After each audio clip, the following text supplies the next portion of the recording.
Sa panahong puno ng walang katiyakan at mahirap iwasang mag-alinlangan, mangamba at mabalisa sa kung ano ba ang mangyayari sa ating hinaharap at kung ano ba ang kahihinatnan nating lahat, bumaling tayo sa ating butihing Panginoon, ang ating kapayapaan at kapanatagan.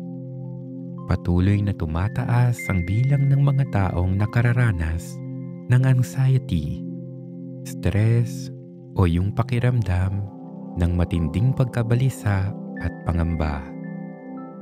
Puno tayo ng mga alalahanin tungkol man ito sa mga nakalipas na pangyayari o mga bagay na maaaring mangyari pa sa hinaharap.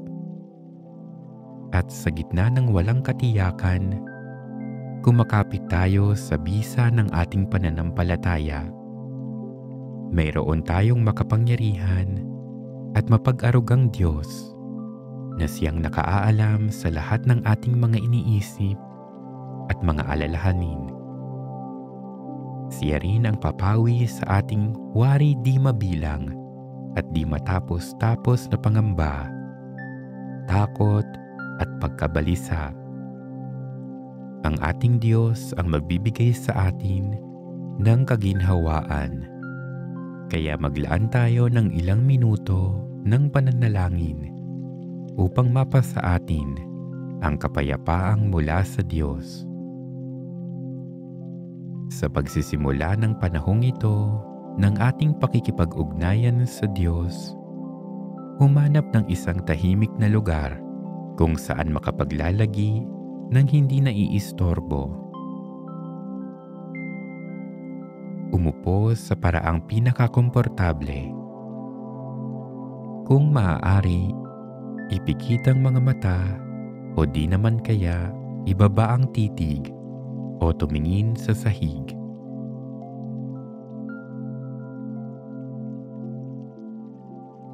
Ngayon, marahan akong humihinga. Dinadama at ninanamnam ko ang bawat pagpasok at paglabas ng hangin sa aking ilong papunta sa aking baga.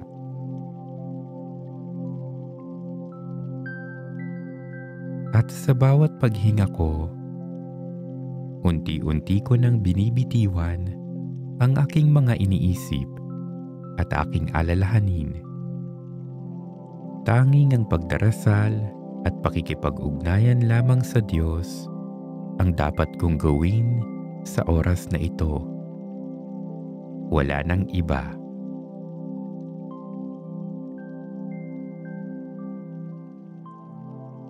At dahan-dahan, malalim akong humihinga papaloob. 1, 2, 3. At marahan akong humihinga papalabas. 1, 2, 3. Makatlong beses kong gagawin ang malalim at marahang paghingang ito habang ibinabaling ko ang buong diwa ko sa aking paghinga at aking pakiramdam. Kaya naman humihinga ako papaloob.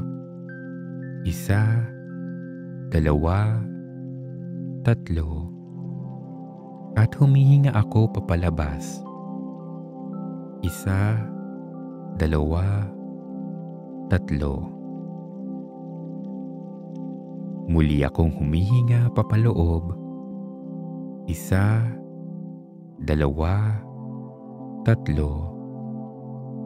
At humihinga naman ako papalabas. 1, 2, 3. Ngayon, hinahayaan kong bumalik sa natural at malumanay na paraan ang aking paghinga. Nararamdaman kong unti-unting gumiginhawa ang aking pakiramdam. Gumagaan ang aking mga balikat, lumalambot ang aking kalamnan, at nararamdaman kong lumuluwag ang aking kasukasuan. Sa aking bawat paghinga, hinahayaan kong yakapin ako ng katahimikan, ng kapanatagan, at ng kaginhawaan.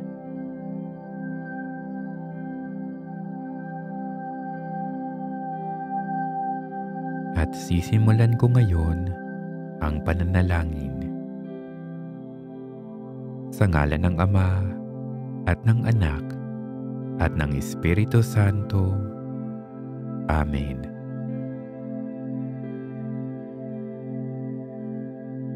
Habang patuloy na humihingang malumanay, hinahayaan kong ipadama ng Diyos ang kanyang mapagkalingang presensya.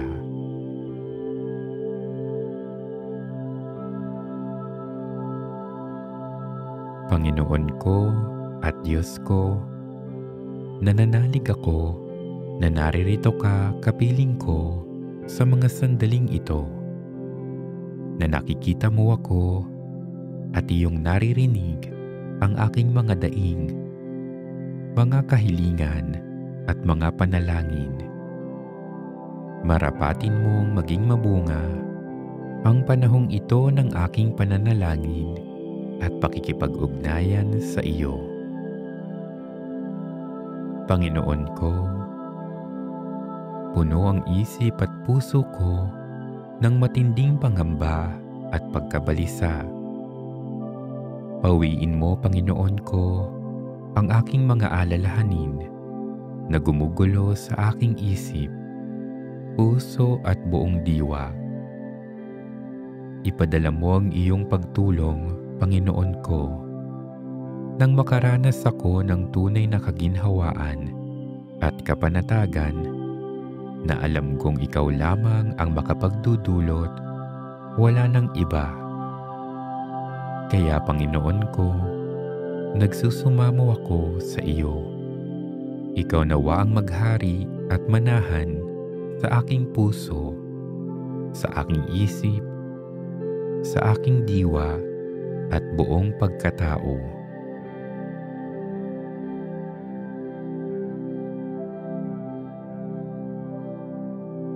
Sa dakong ito, dahan-dahan kong ibabaling ang atensyon ko sa salita ng Diyos. Naniniwala ako na sa mga salitang ito napapaloob ang nais ipahiwatig sa akin ng Diyos.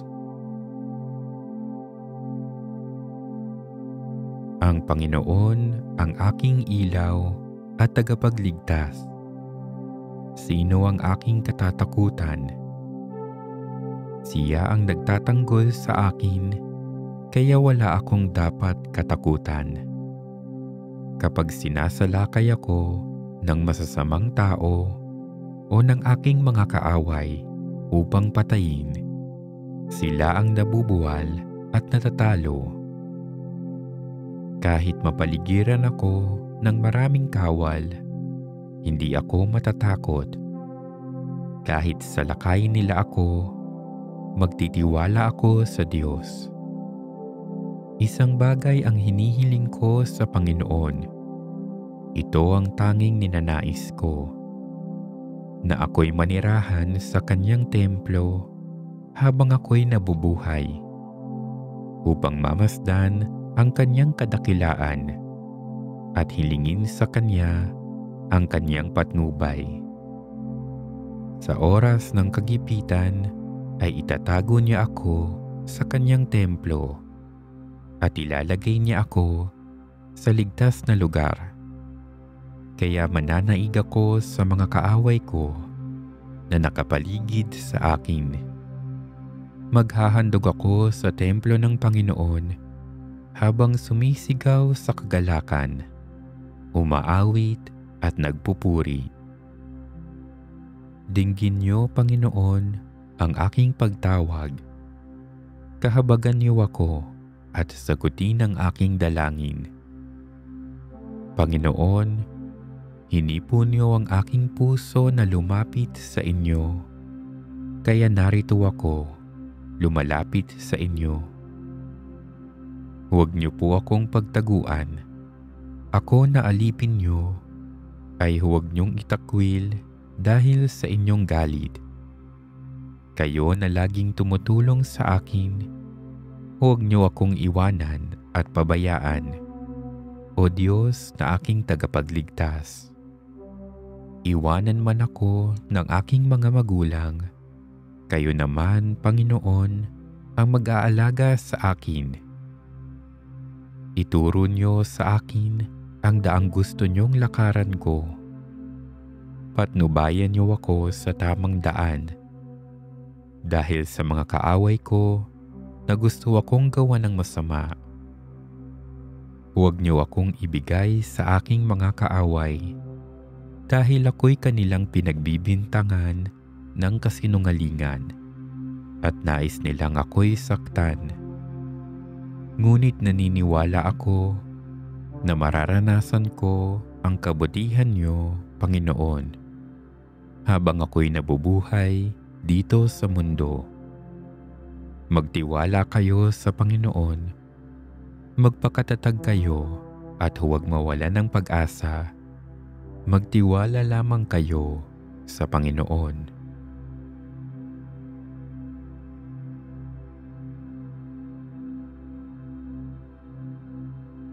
Sa mga susunod na sandali, hinahayaan kong mamunga ang salita ng Diyos sa aking puso. Binibigyan ko ng pagkakataon ang aking sarili na balik-balikan ng mga salita o katagang nakatawag sa aking pansin. Ano ang nais iparating sa akin ng Diyos sa mga salita o katagang ito? Kaharap ko at kapiling ko ang Panginoon ngayon. Ano ang mensahe mo para sa akin, Panginoon ko at Diyos ko?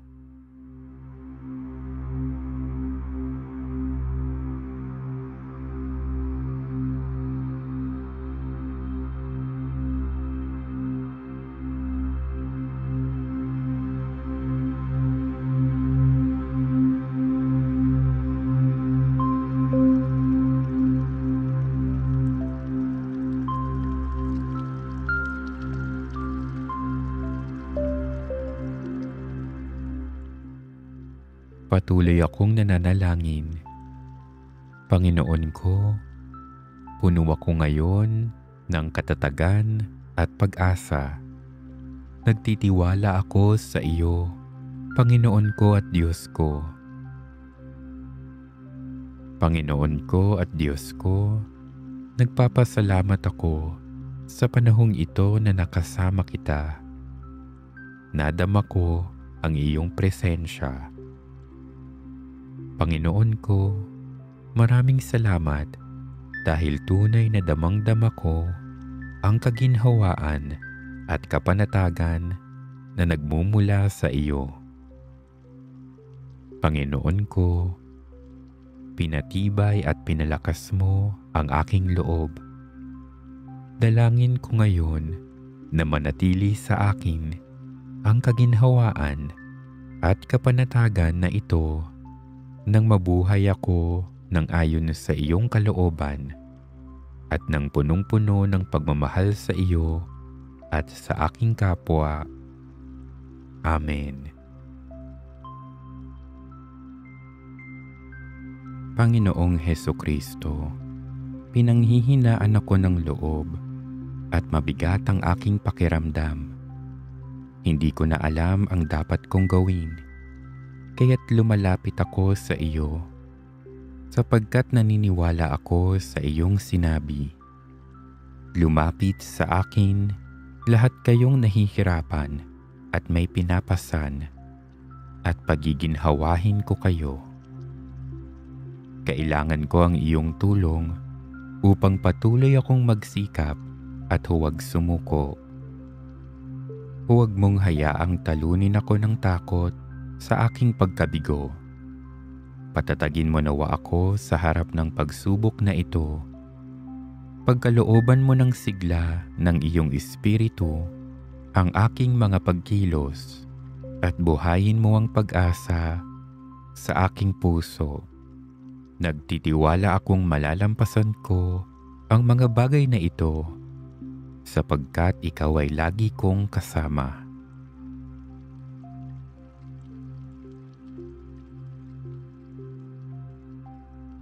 Ibigay mo sa Panginoon ang iyong mga alalahanin at aalagaan ka niya. Hindi niya pababayaan ang mga matuwid magpakailanman. Tumawag kayo sa akin sa oras ng inyong kagipitan at ililigtas ko kayo at ako'y pararangalan ninyo. Panginoong Jesus, lumalapit ako sa iyo ngayon dahilan sa mabigat kong pasanin. Tulungan mo ako at saklolohan sa mga sandaling ito. Isugo mo sa akin ang Espiritong Banal upang maunawaan at makita ko ang mga bagay sa bagong kaliwanagan. Alisin mo sa puso ko ang takot at pagkabalisa at sa halip naway kapayapaan ng isip ang maghari sa akin. Sa mga sandaling ito, tulungan mo rin akong maging mahinahon sa aking mga pagpapasya. Alam kong sa iyo lamang mapapanatag ang aking kaluluwa at sa iyo lamang nagmumula ang pag-asa at kaligtasan. Sa panahong ito, hayaan mo, Panginoong Jesus, na ang kalooban mo ang masunod at hindi ang sarili kong kagustuhan. Ipinagkakatiwala ko sa iyo ang lahat at alam kong ikaw ay gagawa ngayon ng himala sa aking buhay.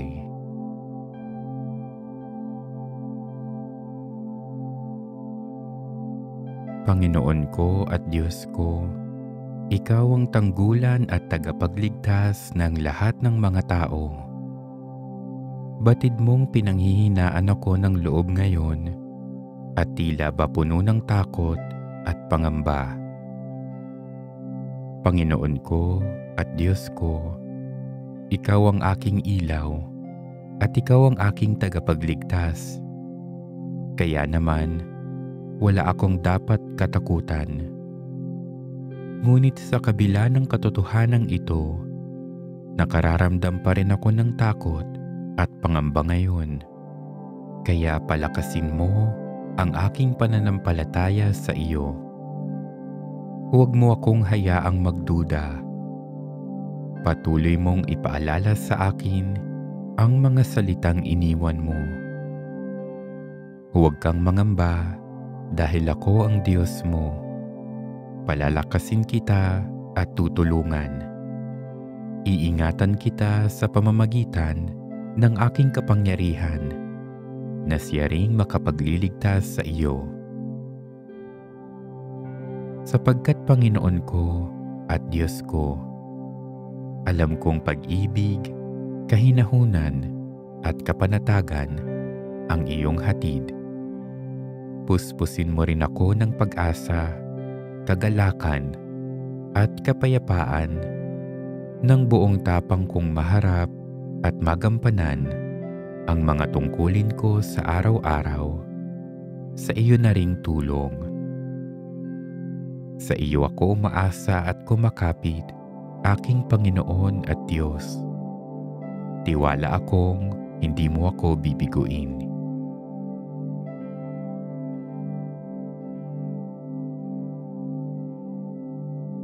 O Diyos, minamahal kong Ama, alam mo kung gaano ako nag-aalala at nababalisa sa napakaraming bagay. Tulungan mo akong maging kalmado sa lahat ng pagkakataon. Bigyan mo ako ng malinaw at panatag na pag-iisip. Maunawaan ko nawa na walang maidudulot na maganda ang labis na pagkabalisa at pag-aalala ko sa mga bagay-bagay. Maging matibay nawa ang pananampalataya at pagtitiwala ko sa iyo nang maibsan naman ang mga gumagambala sa aking isipan. Ipadama mo sa akin ang iyong pagtulong at presensya. Patatagin mo ang isip at lalo na ang aking loob nang maharap ko ang mga pagsubok sa buhay na ito. Sa iyo lamang ako umaasa. Alam kong hindi mo ako bibiguin. Buong puso akong nananalig na tutulungan mo ako sa lahat ng oras. Alisin mo ang aking takot. Palakasin mo ang aking katawan at kaluluwa. At maisapuso ko nawa ang mga salita mong nagsasabing, huwag kang mangamba, hindi ka nag-iisa. Magpakatatag ka, ako ito, huwag kang matakot. O Diyos, manahan ka sa akin at samahan mo ako sa lahat ng oras. Sa dakong ito, buong lakas ng loob kong itinataas at ipinagkakatiwala sa iyo ang lahat ng mga biyayang kinakailangan ko.